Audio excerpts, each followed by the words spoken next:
The next sign, it's telling me, and you can't see it, it's saying that oncoming vehicles have priority. So I've got a giveaway line here, so I'm slowing down, letting the vehicle that's coming in front of me coming through, let it come through. And the next car is going right, so I'm just checking my middle right mirror, moving out to my right, checking middle left, moving back to my own lane. So I'm going to be parking up soon on the left hand side.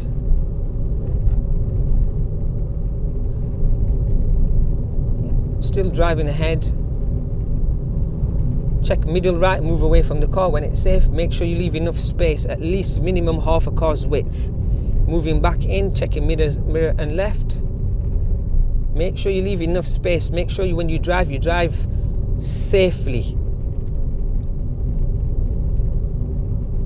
So what I want to do is park somewhere on the left. I'm going to park up on the left when it's safe to do so. Checking my middle left and parking up on the left. Just down here so I can switch on my TomTom. I don't want to block somebody's driveway, and I don't want to be too close to the giveaway that is behind me. So I'm just going to move forward just a little bit. So just keeping my signal on there, making sure that it's safe for everybody to go. So what I'm going to do now is I'm just going to put the volume back on the sat nav.